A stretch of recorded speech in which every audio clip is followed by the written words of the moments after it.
La curiosidad nos lleva a plantearnos grandes desafíos, el trabajo en equipo a alcanzarlos. Bienvenidos y bienvenidas a Tercer Tripulante. Este podcast y su comunidad es para quienes aspiran a liderar, crecer, crear y ser parte de grandes equipos. En cada episodio conversamos con referentes de distintos ámbitos, desde los deportes a la ciencia, la cultura o los negocios, para aprender de sus experiencias de superación y colaboración. Estos aprendizajes los transformamos en propuestas de liderazgo para que puedas poner en práctica en tu vida y en los equipos de los que sos parte. Yo soy Nacho Puig Moreno. En 2013 cofundé Acámica, la academia tecnológica referente en la región. Esto no lo hice solo. Descubrí así que mi pasión y mi vocación es ayudar a las personas a alcanzar sus objetivos. Hoy espero seas vos. Esta es la segunda parte del episodio con el licenciado Sebastián Blasco. En la primera parte hablamos de todo, desde el propósito a formar jóvenes en la colaboración versus la competencia extrema. Si no la han escuchado aún, se los recomiendo lo hagan. En esta segunda parte abordamos cómo transmitir la importancia de trabajar en uno para trabajar el equipo, cómo preparar a un equipo para atravesar el error, la importancia de integrarse con uno y sus relaciones más allá del objetivo o trabajo. También hablamos sobre cómo lidiar con un equipo donde hay gente desmotivada, sobre la importancia de la comunicación y el feedback, en especial relacionado a errores, y finalmente acerca del manejo de la presión transformándola en motivación e inspiración. Seguimos con la conversación entonces. ¿Cómo se trabaja en transmitir esa importancia de trabajar en uno, en definitiva? Y esto también te lo pregunto como personal, porque me pasa mucho que cuando hablo con gente le digo que siento que sé que no hace absolutamente nada para trabajar en sí misma, y después, bueno, hay conflictos en equipo, ¿no? Esta situación de cuarentena, que es complejísima, nos presenta como múltiples oportunidades de sentido siempre y cuando se las otorguemos, ¿no? El doctor Claudio García Pintos menciona una caracterización del estadio de las etapas de cuarentena que es muy interesante. Él marca que en un primer momento estábamos como en un estadio bélico, había mucha energía, mucha motivación para poder derrocar a un agente externo que era el coronavirus. Después cayó, entramos en una etapa romántica, en la cual había lazos de fraternidad, solidaridad, etc. Aplaudíamos al recolector de residuos, etc. Después nos menciona el mismo autor que entramos en la etapa lúdica, ¿no? Había memes que eran súper graciosos y el humor prevalecía y predominaba en un momento de la cuarentena, pero estamos en la etapa de la intimidad, ¿no? Entonces, acá tenemos una oportunidad para poder ir a tu pregunta puntual. Creo que estamos en una etapa de intimidad, de repliegue dentro nuestro, ¿no? Fíjate que hay mucha angustia en este momento, y la angustia tiene una función. Es una emoción básica universal, la tristeza tiene una funcionalidad. ¿Cuál es? El repliegue, la toma de conciencia. En la medida que podamos tener más o menos capacidad auditiva para escuchar a la voz de la conciencia, vamos a poder hacernos esas preguntas existenciales internas que nos ayuden a trabajarnos. Entonces ahí tenemos una oportunidad. Ahora, lamentablemente, muchas personas en la etapa de intimidad se rebelan hacia afuera y transgreden. No, qué sé yo, me cansé, pum, y entonces rompen normas. Lo que propone el doctor Claudio García Pintos dice, tenemos que rebelarnos, pero no con B larga, sino con B corta, ¿no? ¿Y qué es revelar con B corta? Es quitar el velo. Revelar significa eso, descubrir. Es como quitar una cortinita y descubrir qué está allí que antes no veía, que ahora puedo llegar a ver. Y tenemos entonces una oportunidad, en esta intimidad, en este repliegue dentro nuestro, de escucharnos, de tomar conciencia interna y a partir de ahí hacer ciertas preguntas existenciales. De todas formas, yo no quiero hacer psicologismo, que es intentar explicar todo por razones psicológicas. Creo que es una herramienta más, hay otras a disposición que te pueden ayudar a trabajarte, no es la única, ¿no? Total. La meditación, el yoga, un acompañamiento espiritual, religioso, la oración, son diferentes formas de poder conectarme conmigo mismo. Pero si estoy en un escapismo de mí mismo, y muchas veces vivimos con escapismos en la sociedad, alienados a otras cosas para no conectarnos con nuestra angustia existencial, y es muy difícil. Vamos a vivir automatizados, mecanizados, y en piloto automático, con menos costo de angustia, porque la evitación y también muchas veces la negación me evitan la angustia, pero no vivimos nuestra propia existencia, y eso creo que es el peor pecado que podemos cometer. ¿Y cómo te acercás a alguien de un equipo con el que estás trabajando y le recomendás esto? Primero, diferenciar que el movimiento lo tengo que hacer yo, ¿no? Ir al encuentro de. Yo lo que digo es que lo que nos puede sacar de acá es la cultura del encuentro, ¿no? sin entrar mucho en temas religiosos, que sé que después los vas a abordar desde otra mirada, el Papa Francisco habla de cómo cultivar esta cultura del encuentro, ¿no? Pero ir al encuentro del otro en tanto otro.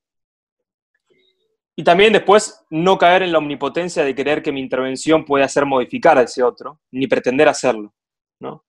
O sea, por más que yo haga lo mejor posible, con toda mi intención, el otro es un otro, y hay un espacio de intimidad del otro que tengo que respetar, ¿no? Entonces, no forzar algo que genuinamente no está. Tampoco dejar de intentarlo. Pero tengo que tener la capacidad para poder discernir y tomar conciencia.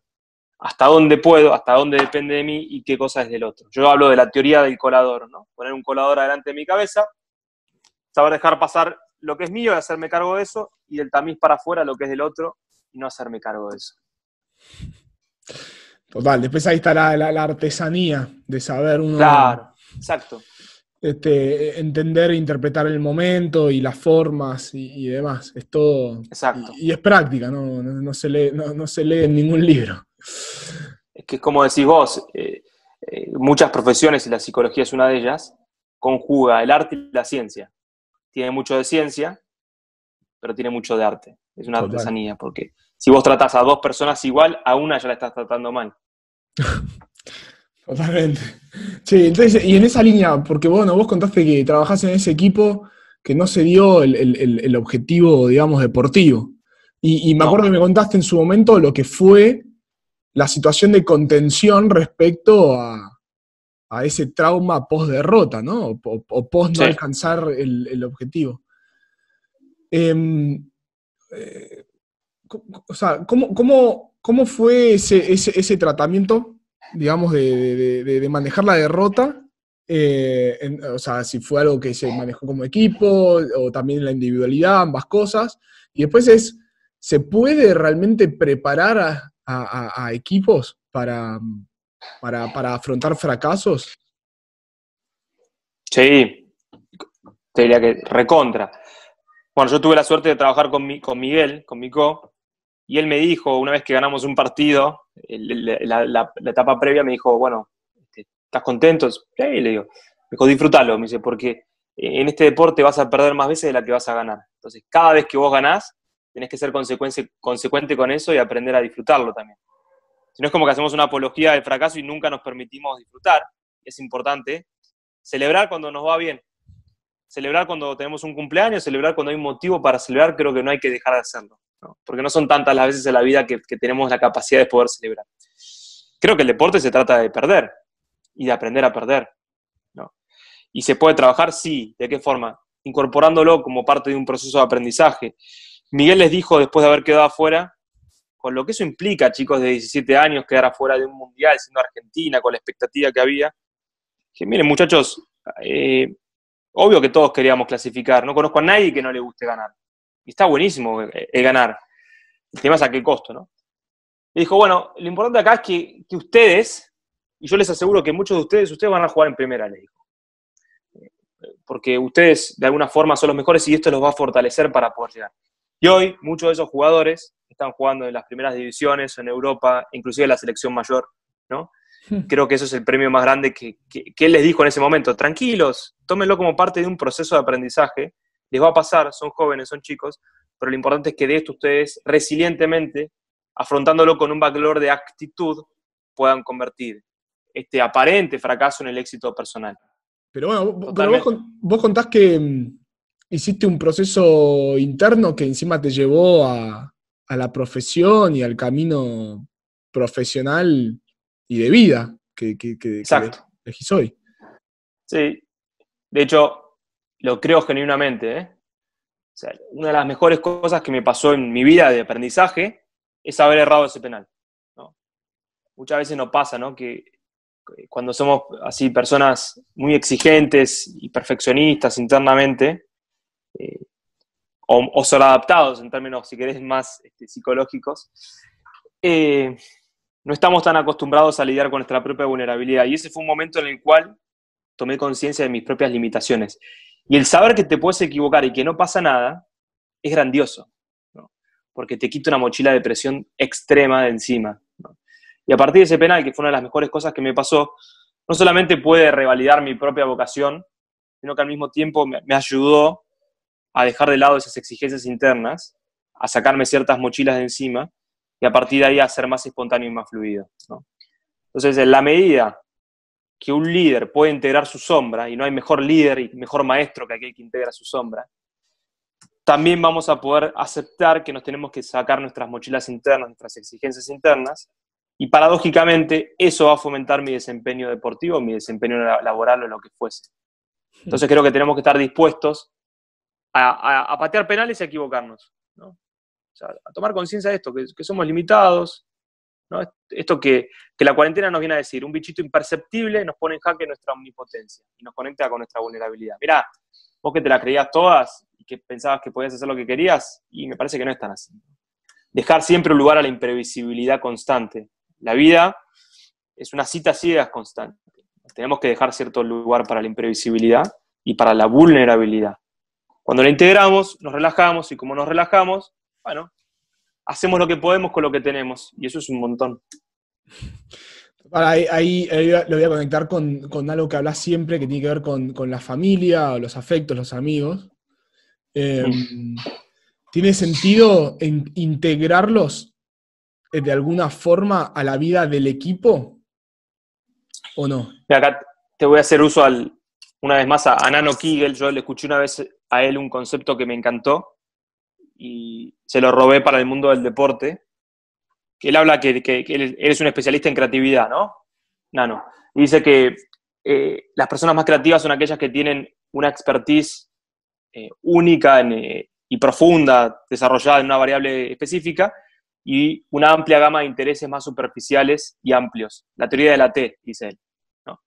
Y yo dije, esto está buenísimo, y es un poco lo que tendría que suceder en el mundo del deporte. El mundo del deporte es muy unidireccional, ¿no? O sea, los futbolistas hacen todo lo mismo, comen lo mismo, tienen los mismos hábitos, y fuera del fútbol no fomentan otros intereses. En la medida que podamos trabajar sobre el eje horizontal de la T, creo que va a ser para mayor integración, y en esa integración tenemos más recursos para. Entonces sí, la respuesta es sí. Tenemos que poder integrar más aspectos de nuestra personalidad, romper con la escisión, con la fragmentación que muchas veces nos propone la sociedad, y darnos cuenta que por ahí, aunque aparentemente nuestro rendimiento decaiga si integramos aspectos familiares en un primer momento, a la larga va a ser de mejor productividad. Y hay diferentes investigaciones que lo avalan en el mundo laboral, ¿no? Me acuerdo de una investigación, no me acuerdo los autores, pero que decía que las personas que eran padres primerizos y madres primerizas, en un primer momento, en el momento del primer año, el rendimiento laboral caía, lógicamente, estamos cansados, tenemos sueño, dormimos mal, ¿no? Estamos preocupados por otras cuestiones, pero que a la larga esas personas, después de unos años, presentaban mayores índices de motivación y de sentido de pertenencia a la institución. Entonces, creo que tiene que ver con esto. Una persona integrada, que puede integrar aspectos familiares, de amistades, vinculares, es una persona que tiene mucho más recursos a disposición porque está más integrada y no tan escindida. La psicología siempre debería pregonar por la integración de la persona, permanentemente. ¿Y cómo venís hasta acá? Hagamos un pequeño intervalo para poder digerir todo este aprendizaje.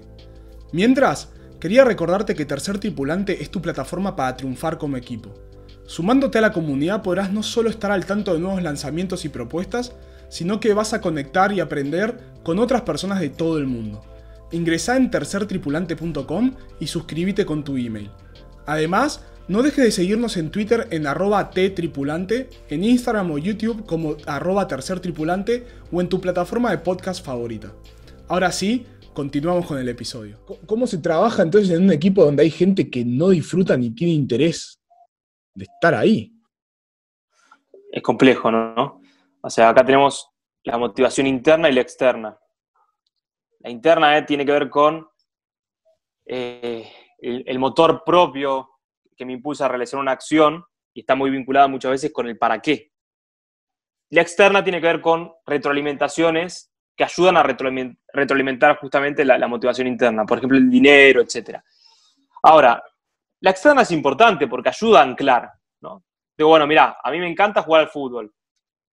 Fantástico, buenísimo, y lo hago genuinamente. Ahora, si también me pagan por hacer eso, bueno, anclás y te ayuda a poder mantener esa motivación interna. Muchas veces lo que sucede es que se va perdiendo la motivación interna y solo queda la externa, y ahí estamos frente a un problema. porque eso en algún momento va a tener un costo muy grande para la persona. Entonces tenemos que trabajar siempre con el sentido más propio, con el para qué. Le pasó a Agassi y le pasó a Phelps. Phelps ganó todo lo que una persona se hubiese pensado que podría ganar. Tenía fama, reconocimiento, 23 medallas de oro, todos los récords, y en un momento de su historia vital cae en un vacío existencial profundo, y después tiene problemas de droga, adicciones, con la policía, se le caen los sponsors, todo. Dijo, gané todo, pero no tengo idea para qué. No sé cuál es el sentido de esto. Yo siempre digo, y no sé si compartís o no, esto por ahí es muy polémico y también un tanto personal, pero yo no quisiera ser el número uno en lo que hago. Para nada. Porque ser el número uno implicaría dejar de lado cuestiones que para mí son vitales y esenciales, ¿no? Ser el número uno implicaría tener que estar todo el tiempo estudiando, capacitándome, leyendo, y eso implicaría renunciar a cosas que sé que me hacen bien. Entonces creo que no se trata de ser el número uno, sino la mejor versión posible de uno mismo, tomando en cuenta lo que uno quiere hacer para su propia vida. Vos sabés que yo tengo un amigo, uno de mis mejores amigos, de esos que, como decía mi abuelo, se cuentan con los dedos de una mano, que él siempre me dijo, yo no tengo intención, a mí no me interesa ser CEO, me dice, yo no quiero ser el número uno de la compañía en la que esté. Sí aspiro, tipo, porque creo que tengo la capacidad a estar en cargos importantes, pero me dice, yo me conformo con ser el número 3, me dice. Ese es mi aspiracional. Específico. Claro, le digo, ¿por qué? Me dice, porque el número 1 lleva toda la presión, todas las cámaras, tiene que tomar las decisiones más difíciles. El número 2 es el suplente del 1, y el 3 gana más o menos lo mismo y está ahí muy tranca. O sea, claro. se tienen que morir 2 personas. Tienen que ir las 2 bueno, en el mismo vuelo. Tu amigo entendió todo, me parece. Che, Sebas, cuando hay... o sea, comunicación es un aspecto clave en los equipos, ¿no? Sí. Y propones todo el tiempo que seamos genuinos y sinceros, ¿no? O sea, que yo comulgo con eso.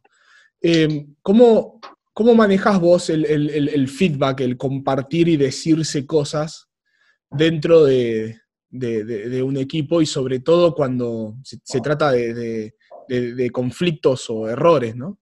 La comunicación es el área más delicada de los trabajos de equipo, ¿no? O sea, donde más ruidos hay, donde más conflictos hay, es en torno a la comunicación. Muchas veces intentamos evitar los conflictos y no nos damos cuenta que los conflictos son intrínsecos a nuestra condición de humanos. O sea, siempre que haya 2 humanos van a existir conflictos. Tengo un paciente que cuando arrancó la cuarentena agarró a la mujer y le dijo, mirá, quiero que sepas lo siguiente, de aquí a un par de semanas por delante nos vamos a pelear, partamos de esa base. Ahora, tratemos de gestar recursos de afrontamiento de los conflictos. Y creo que ese es el desafío para toda institución o equipo de trabajo. No tratar de evitar a toda costa el conflicto porque es como intentar tapar el sol con la mano, sino intentar forjar recursos de afrontamiento comunicacionales para poder afrontarlos de una forma óptima y adecuada. Fíjate, y esto también lo dice García Pintos, no es mío, que muchas veces cuando dejamos una cadenita en un cajón y abrimos el cajón, sacamos la cadenita, tiene como nudos, está anudada, ¿no? O sea, parecería que en la esencia de la cadenita está el hecho de anudarse. Bueno, al igual pasa con las personas con los conflictos. ¿Y qué es lo que primero hacemos cuando sacamos una cadenita de un cajón y tiene nudos? Tiramos, ¿no? Esa es la primera reacción instintiva que tenemos, tiramos, para un lado o para el otro, ¡pac! Los conflictos pasa lo mismo, hay un conflicto, cada uno toma su postura, rigidizando el conflicto o el nudo, con el riesgo inclusive que se pueda llegar a romper. La única forma para deshacer un nudo en una cadenita es uniendo las partes. De esa forma se va a aflojar y yo puedo desatar ese nudo. Entonces creo que lo principal en la comunicación es que medie la palabra. En la medida que yo puedo fomentar encuentros y que la palabra pueda ser un recurso que circule, voy a tener una resolución óptima de ese conflicto, independientemente de lo que se resuelva. Pero lo que tenemos que generar es que medie la palabra. Y en el deporte, la palabra no es tan habitual a los deportistas. Son personas de la acción, no son personas de la palabra. Entonces tenemos que ser vehículos que puedan, de alguna forma, ser favorecedores de la palabra, porque es una forma de elaborar psíquicamente. Ahora, después hay técnicas más específicas y prácticas. Por ejemplo, la comunicación sándwich, que es una técnica muy simple, que dice que tenemos que tener un pan, el jamón y el queso y otro pan. El pan inicial es un refuerzo positivo, el jamón y el queso es el mensaje que quiero transmitir, y el otro pan es otro refuerzo positivo. Entonces, decirte, mirá, Seba, me gustó un montón lo que hablaste, gracias. Tal vez por momentos hablaste muy rápido, pero fuiste muy profundo en lo que vos dijiste. Ahí tenés entonces una comunicación estilo sándwich, que tenés un refuerzo positivo que te genera cierta permeabilidad inicial para recibir un mensaje, el mensaje que querés decir, y luego para que lo pueda asimilar y se vaya con una sensación constructiva, otro refuerzo positivo. Es una técnica sencillita, práctica, que es muy eficiente en términos comunicacionales. Cuando tenés así conflictos de más de dos personas, ¿la intención es que estén todas en el mismo espacio, en esa comunicación, o ir trabajando de a No, menos? no necesariamente. Ahí tenés que tener, lo que vos decías, la artesanía de poder leer la situación y ver qué te está demandando cada situación, ¿no? Claro. Es mucho más fácil con menos que con más. O sea, si hay un conflicto, vos hablas con 60 personas y le das el pie para que te hable las 60, y puede ser contraproducente, por ahí te sale el tiro por la culata. Si vas hablando de a poco y vas generándolo un poco el impacto que vos crees que es conveniente para ese grupo, lo puedes ir generando de a poquito, sin manipular, ¿no? Sino inspirando, como decíamos antes. Vale. Aunque somos manipuladores, ¿no? O sea, manipular es esto. Por el hecho de tener este dedo, Claro. ya somos manipuladores. Entonces, un poquito manipuladores somos todos. Hablando con Mechi y analizando su caso, Mechi Margalot, ella menciona que no lograron el oro en Atenas 2004 por exceso de preparación, como que se fueron Claro. del otro lado. ¿Cómo se maneja la sobrecarga en un equipo? A Bielsa le pasó lo mismo en el Mundial 2002. Exactamente lo mismo. Dicen los que saben que si ese Mundial hubiese sido 4 meses antes, Argentina lo ganaba tranquilo, ¿no? Entonces creo que muchas veces hay que saber hasta dónde y tener conciencia que el entrenamiento es una ecuación entre trabajo y descanso. Si no hay descanso, el entrenamiento es malo, porque el dividendo te da cero, el resultado de esa ecuación, ¿no? Entonces, el descanso, la distensión, el divertimento deberían formar parte también del mismo entrenamiento. A ver, estas empresas más innovadoras como Google y demás, no es que te ponen un ping-pong porque son buena onda. No, te lo ponen porque saben que de esa forma también incrementan el rendimiento, ¿no? Porque tiene que ver con el ocio, con el descanso, como parte de un proceso de entrenamiento. Entonces, lo que dice Mechi o lo que le pasó a la selección argentina de fútbol con Bielsa, también es lógico, ¿no? Cuando estamos sobreentrenados, hay primero que tenés dificultades a nivel de coordinación motriz, pero también tenés una sobreactivación y una activación demasiado repentina en torno a la cantidad de pensamientos vinculados que puedes llegar a tener. No tenés claridad para tomar decisiones. Entonces tenemos que tratar de ir a una zona óptima de funcionamiento, la cual tener motivaciones, preparación, pero al mismo tiempo también tenemos que tener la capacidad para poder discernir, escucharnos, tomar conciencia, ¿no? Es como si no entramos en una vorágine que no nos permite tener la calma. Entonces, coincido con lo que dice y creo que tenemos que tener acá siempre un tiempo de descanso y siempre un tiempo de vacío en nuestros días. Siempre. ¿Viste? Seguramente te pasa ahora que estás como en un continuum de permanente trabajo con la computadora. No. Tengo que diferenciar, anclar. Hoy es sábado, hoy es domingo, hoy me hago un asado, hoy tengo esta posibilidad de hablar con mis amigos. Bueno, si no hay tiempo de distensión, muchas veces más es menos, ¿no? ¿Cómo se trabaja esa presión que requiere en este momento, sí, trabajar muy fuerte en un propósito de decir, che, bueno, saquemos esto adelante, o sea, metámosle pila, y de quién es la responsabilidad de ese tipo de motivación, o sea, de transformar esa presión en Claro. motivación en un equipo? La presión es un concepto que proviene del mundo de la física y es una fuerza externa sobre un objeto que disminuye su capacidad. Esto es presión, ¿no? Te presiono, disminuye, tiene menos chances de ser espontáneo esto, ¿no? La presión es inversamente proporcional al logro. Más presión, menos capacidad de logro. Nunca la presión es benéfica, jamás. Cuando la presión es positiva no se llama más presión, se llama motivación. Entre la presión y motivación hay una línea muy finita que divide ambos conceptos. Es muy delicada, es muy difusa, ¿no? Entonces tenemos que tener como mucha capacidad para tomar conciencia hasta dónde sí, hasta dónde no. Cuando yo estoy presionando, le estoy pidiendo al otro más de lo que le puedo pedir. A mí el otro día en la universidad me dijeron, tenés que explicar lo mismo en menos tiempo de mejor calidad. Y no entendieron nada, ¿no? Creo que este es un momento en el cual no es tan importante enseñar un poco más, un poco menos, ganar un poco más o ganar un poco menos, no de atravesar genuinamente esta situación crítica que estamos vivenciando todos.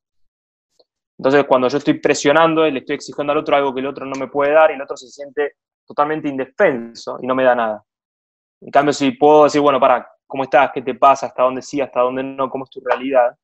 Desde ahí puedo generar una motivación que tiene que ver con meta. Una meta que es alcanzable, que es acorde, que es realista y me va a dar algo. Y algo es más que nada, ¿no? Entonces, muchas veces por presionar, lo único que favorecemos es quedarnos con las manos vacías. O sea, hablando de nuevo esto de presión barra motivación, ¿no? O sea, cuando algo es tan difícil de hacer, ¿no? O sea, y que requiere de lo mejor de nosotros, y hasta de esfuerzos extra. ¿Cómo transmitís eso, no? Porque algo de presión va a haber, en definitiva. No es todo, o sea, no es solo motivación. Es un tema de debate delicado, ¿no? A ver, no soy tan partidario del gol de mitad de cancha. Creo que los goles de mitad de cancha se dan poco, ¿sí? Y son extraordinarios. Soy más de los goles ordinarios, ¿no? De Palermo. Por más que soy hincha de Racing, creo que es un gran ejemplo de ese oportunista del gol que hacía goles feos, pero que al fin de cuentas tenían que ver con goles, ¿no? Y muchas veces el sentido no solamente se da cuando uno mira adelante, sino que muchas veces el sentido se da cuando uno mira para atrás. Como esos juegos que vos tenías números y los ibas uniendo y de repente te diste cuenta, era un elefante, y no me di cuenta que era un elefante. Bueno, muchas veces nos pasa eso, ¿no? Si vamos desarrollando nuestro bien ser, como te decía antes, muchas veces la consecuencia va a ser algo que tal vez no nos habíamos planteado en un primer momento, pero que nos sorprenda, y cuando miramos para atrás reconocemos un poco nuestros pasos, ¿no? Nunca me planteé trabajar en la selección de fútbol, jamás, ¿no? Y de alguna forma, también por suerte, sin lugar a dudas, me llevó esa oportunidad, ¿no? Entonces creo que, nada, si estamos orientados hacia un horizonte de expectativa, que eso sí lo tenemos que tener muy en claro, ¿eh? Después, muy posiblemente las metas no las tengamos tan en cuenta ni tan en claro, pero si estamos desarrollando nuestra potencialidad, tal vez se den, ¿no? Como consecuencia. Entonces acá es cuando me corro tal vez de esos tiros a la luna, y te diría que para mí, en la medida que podamos forjar pasos chiquititos, tenemos más posibilidades de... Hay un estudio que nos marca que las personas que cumplen más sus metas son las que están dispuestas a equivocarse y que tienen ideales mucho más bajos, ¿no? Porque el tipo muy perfeccionista, por lo general, no cumple sus metas. ¿Por qué? Y por miedo a lidiar con la frustración que implicaría no alcanzarlo, no lo intenta. En cambio, el tipo que no es tan perfeccionista y que va más y qué sé yo, y por ahí lo logra. Si yo me pongo a pensar para atrás y digo, che, no tendría que haber aceptado estar en la selección con 28, 29 años, porque claramente me equivoqué muchísimo. Bueno, pero de alguna forma esas equivocaciones me enseñaron y me sirvieron para poder estar hoy donde estoy parado, que todavía me falta por aprender muchísimo. Toda la vida estamos aprendiendo, ¿no?